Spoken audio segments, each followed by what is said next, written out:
Hey everybody, this video is part of our full-length The Onside Kick podcast. You can find that on Blog Talk Radio, iTunes. You can pretty much find it anywhere, so we don't care where you listen. Just stick around and check it out. This podcast is brought to you by Most Valuable Podcasts, leading the league in podcasting entertainment.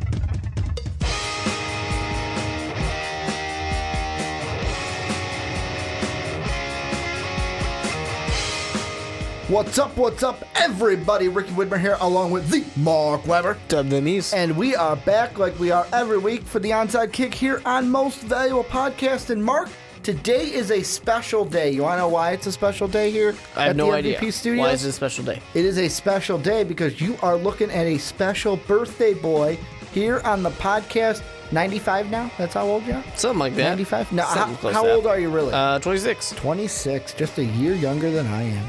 Yeah, I feel old, you know. You know how it is. Just wait till you get to 27 and things don't start working like they used to, and then you feel really old. But I want to play a game here to start the podcast. Mm-hmm. It's a fun game of, have you ever looked at any famous celebrities or famous people that share your same birthday? I'm sure I've seen it at some point in time, but at the top of my head, can't remember anybody. Because I have. I did it today because I prepared for this. Would you like to hear some people that you share a birthday with today? Two of which are athletes. As long as they're good. The first one is movie actress Elizabeth Taylor. You also share a birthday who is now 31 today. Happy birthday, JWoww from the Jersey Shore. Nice. You share a birthday with Josh Groban, turning 36 today, the pop singer. Kate Mara. I know you like Kate Mara from House of Cards. She turns 34 today. Good for Chelsea Clinton turned 37. Oh. The daughter of Bill and Hillary Clinton, obviously. You also share a birthday with, I got to scroll down for a couple. Tony Gonzalez turns 41 today. So good for him. There's our one football player. You also, Adam Baldwin turns 55. Do you know what show Adam Baldwin was in? One of my favorite shows. Off the top of my head, no. Chuck. He was in Chuck. I didn't watch that show. John Steinbeck, author of Mice and Men. And didn't like that book that much. I believe didn't he write Grapes of Wrath as well? John Steinbeck? I believe he wrote Grapes of Wrath as well. You also share a birthday, some of the last few, Daniel Gibson from the NBA. You share a birthday with James Briggs, the saxophonist from the Aquabats. And then last but not least, you share a birthday with a man who I believe he's getting franchise tagged as we speak, turning 27, Chandler Jones of the New England Patriots. Yep, he definitely did. Good for him. I always liked the fact that growing up, my neighbor behind me, so we basically shared a yard, same exact age as me, born on the same day. You know, we were best friends for a long time, and just it was cool. Born on the same day, and we're the same age, and you lived right back of each other. Yeah, it was nice. Also, of course, for you history buffs out there, the ceasefire for the original Desert Storm was the day I was born as well. The 1991. The exact day you were born. February 27th. Wow, the exact day you were born. Yep. So a lot of cool stuff. A lot of cool stuff going on. 27 years ago, 26 years ago. Well, a very happy birthday. I know that I did it when you got engaged. I'm going to do it again. You guys, tell Mark a happy birthday down below in the comment section. But if you're watching us on YouTube, thank you for watching. If you're on Blog Talk Radio, thank you for listening to us through that game. If you're on iTunes, Stitchers, Blog Talk Radio, we got some good football topics to talk about today. Going to be looking at Kirk Cousins, probably going to get franchise tag. Can he stay with the Redskins long term? We're going to look at Alshon Jeffrey. Apparently, he said the Bears are going to win the Super Bowl next season, but he forgot to tell us that he might not be on that Bears team. And then we're finally going to look at Antonio Brown, Le'Veon Bell. What does this mean for the Steelers' future moving forward with his big contract? But let's start with Kirk Cousins. Most likely at this moment has not been franchise tagged. By the time this is up, probably will be franchise tagged, is expected to be tagged by the Wednesday deadline. And Mark, I'm just going to ask you plain and simple. Are we going to get a long-term deal this time between Kirk Cousins and the Washington Redskins? You know, this one amazes me. Logic would tell me that, yeah, of course, because you have to know that if he plays well again, you're going to have to pay him even more money. And you franchise tag him a third time, it's an insane amount of money that you got to pay. And it's also basically the last time you can franchise tag somebody. So, yeah, logic would tell me, of course, you're going to get a deal for him. And he is a franchise quarterback, and he's proven himself. They had the first year. They thought it was a fluke, so they had him try it a second time, and he was even better. He did it. And so everything to me points that, yeah, you got to make the deal happen. You got to give it to him. He's your guy. But for some stupid reason, the Washington Redskins... They just don't want to pay him. They don't want to do it. And it's like, you guys wanted a franchise quarterback. You have one. So do it. It doesn't make sense to me why they're not doing it. I don't know if they're trying to get some great trade for him, a ton of draft picks or something, but then you're without a quarterback, and then you're going to be a shitty team again. So it doesn't make sense to me. I have to think that we would get a deal, but they're not doing it. They're showing that it's not going to happen. Yeah, this is, to me, I mean, this shows how poor the ownership is and how poorly run the Washington Redskins is with Dan Snyder at the top. This is, to me, a no-brainer of, is he Tom Brady? No. Is he Peyton Manning? No. Is he Jay Cutler? He's better than Jay Cutler. This is a guy that if I had him, like if the Vikings had him as a quarterback, I'd be happy. I'd be like, cool. We got the most important position of the entire team all figured out. Why not give him the money? And I mean, it's the one thing where I just feel like the Redskins are being stingy, where it's like, nope, we'll tag you. Well, now you're not going to be stingy because the money that you said is going to be a lot is if he's tagged this year and signs it, he's going to make, what was it, a 40% increase from last year's salary? So he's going to make about $24 million this year. Then if he's tagged a third time, he'll make about $34 million which is absolutely insane. Which is crazy. And the thing that amazes me, it's like they're just scared and they don't trust it. They're waiting for the other foot to drop here because they kind of got burned by RG3. Once they sign him long term, the mojo's just going to go away. I guess that's what they're expecting, but the NFL is one of those things where it's like, what's the alternative? If you trade him away and you need to, draft somebody high up, maybe Watson, Trubisky, whatever it might be, is that going to be better than Kirk Cousins, a guy who threw for nearly 5,000 yards? Sure, you could hope that his touchdown numbers were higher, but there was really no knock on Kirk Cousins this past year. The one thing people might want to say is, he didn't get his team into the playoffs. Sure, but it's a team game. The NFC was really this was something where you let's weren't be winning honest, that division the last year.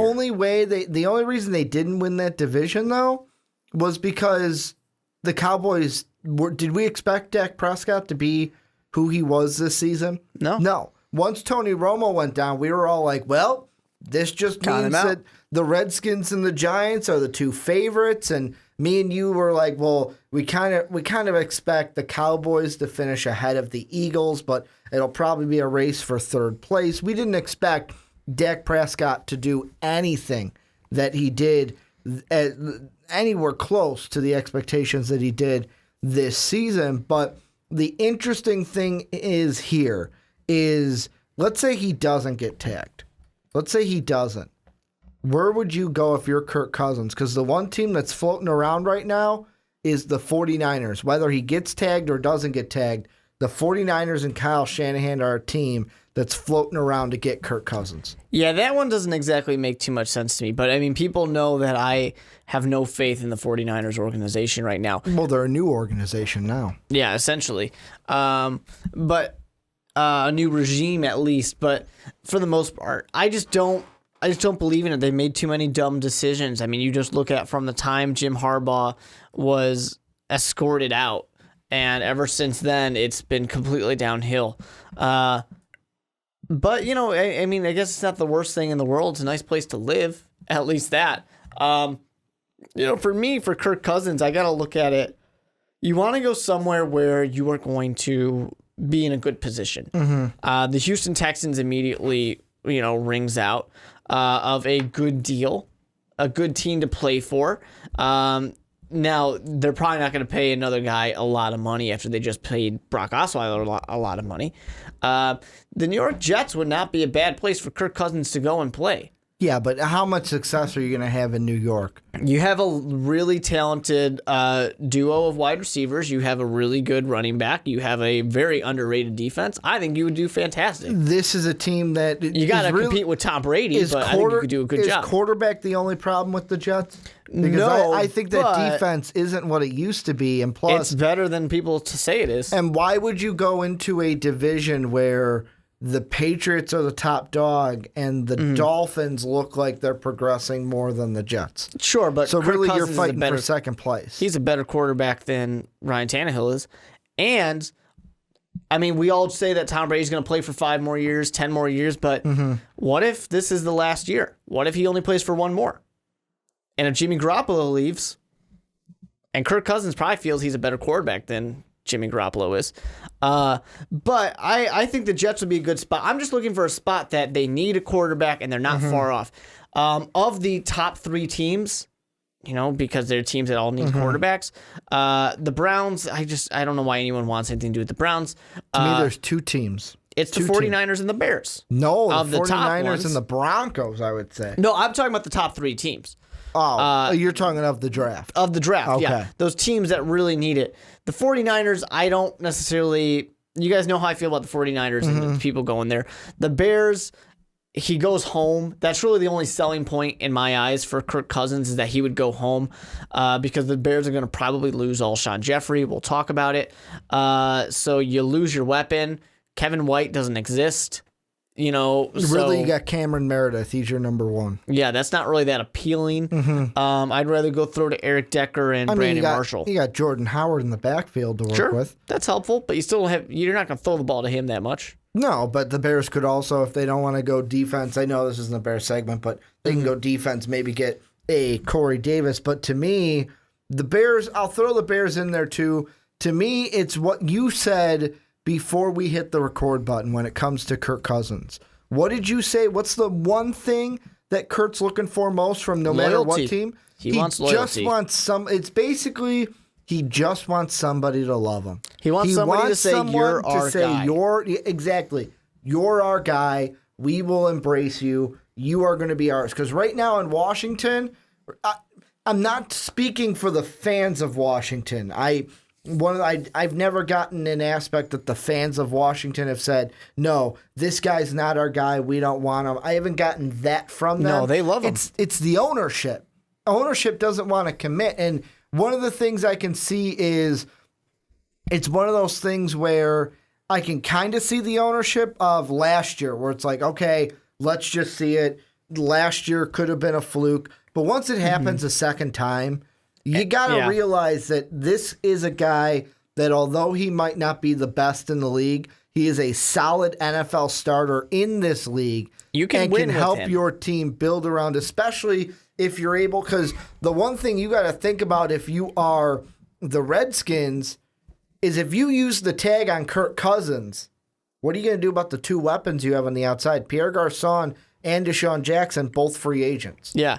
And it's the kind of thing where for Kirk Cousins as well, he's probably looking at that and saying, hey, if they're spending all the money on me, I don't want them to lose those 2 pieces because that makes my job harder. Because then Doxson's probably is number 1. And then they're going to say, oh, well, he didn't perform as well. Well, yeah, you took my damn weapons away. Of course I didn't perform as well. It's like you're setting him up to fail. You want to sabotage his deal so that way you can pay him less.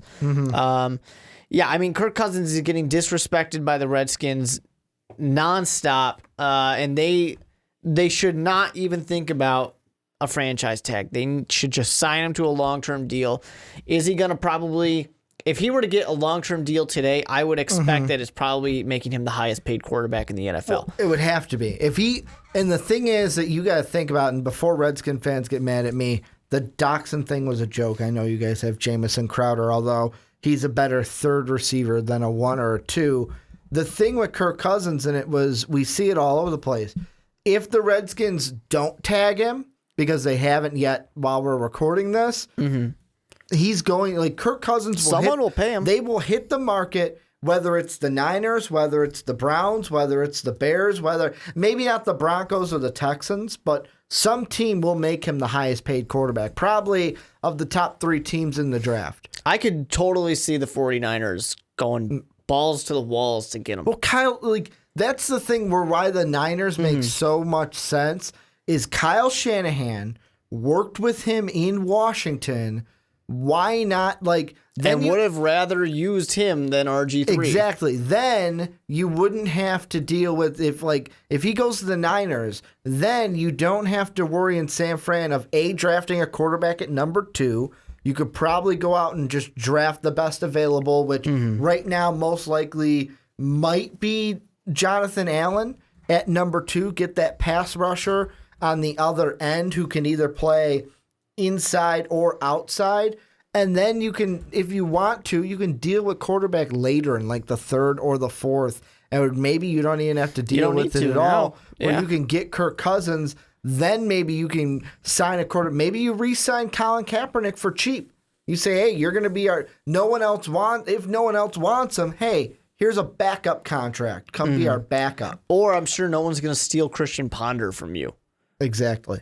You got backups there who you can rely on. Yeah, it's a slap in the face to Kirk Cousins. I mean, this guy has proven himself 2 years in a row now, which are the only 2 years that he's played 16 games. Besides that, he hasn't really gotten too much of an opportunity. And it took a little bit, but he came around. Is what it looks like. That's what the story's telling us right now. And I mean, I look at his stats. The main thing, one of the main drops I see that might be a little concerning is he did drop from 69.8 to 67 completion percentage. Not terrible. You'll take 67. Yeah. You'll take that in a heartbeat. He had 800 more yards. He averaged about a yard more per average on his throws. He went down in touchdowns by 4, but that's not a huge deal. Yeah, the interception number went up, but relatively probably it went up by stayed 1. The same. I mean, really, I know that they're probably looking at saying, well, the QBR and the rating went down. But yeah, look at the yards. It went up. He had a pretty damn good season, and this is the second concept. Oh, and by the way, he threw about, if my math serves me correctly, over 60 more passes this year, about 543.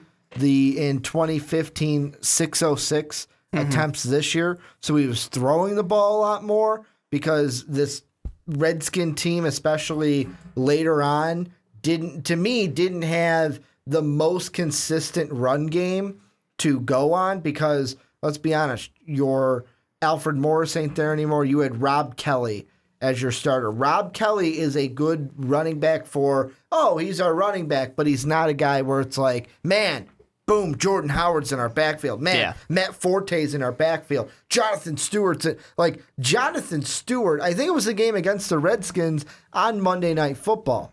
He single-handedly beat the Redskins in that game just by running on them. And the Redskins didn't have that option, so they had to throw at Kirk Cousins. Yeah, and I think that's been, you want to look at numbers and stuff like that. I mean, you got to count that into it of when you have a quarterback throwing from behind or when you have a quarterback who you're relying on all the time. Sure, you got to expect that you're going to see some things you're not going to like every now and then. But to me, there's zero reason for the Redskins to treat Cousins the way they are. Sign him to a deal. He's a hot commodity unless they're hoping to trade him. But once again, that doesn't make sense to me because then you're still without a quarterback. What I think we will see that's what I think we're going to see. I don't think that we'll see a long-term deal done because I just don't see... I don't see the Redskins giving Kirk Cousins the money that A, he deserves, and B, he is looking for. I think that I'm kind of thinking that there might be a 75% chance that he gets tagged, and then maybe before the season, a team like the Niners, before we get to the draft, kind of ramps up their kind of trade pursuit to try to bring Kirk Cousins in to say, you know what? We're going to figure out the most important position. We figured out the front office with John Lynch. Well, they think they did. Figured out the front office with John Lynch. We got a head coach that we're competent in, and this is a 6-year program. Let's figure out the quarterback right from the get-go and then build around him. and maybe give him the loyalty that he's looking for. But what do you think? Are we going to get a long-term deal done with the Redskins, and how do you see this playing out? No, I think they're going to franchise tag him again if they haven't. By the time you're listening to this, if they haven't already. And it makes no sense to me, but it's just proving that the organization doesn't really know what it's doing. And do you think he's going to play with the Redskins all year this year? Oh, yeah. I think he'll play with them all year. I think they're going to ride him. And so really we're thinking about just waiting to next year until we talk about who he's going to sign with, because they're not going to tag him 3 times. No, I mean, they could, but it's like a huge waste of money. Yeah, why would you do that? Yeah. Why would you do that? But this is where you guys come in. Let us know down below what you guys think. Are we going to get a long-term deal? Does Kirk Cousins play in a different uniform next year, or does he get tagged? He plays with the Redskins all season, and we talk about this all the way in 2018. Well, I hope you enjoyed that, and don't worry, there is plenty more where that came from. You guys can check it out right over here. Click that video, start watching it, and just stick around on Most Valuable Podcasts.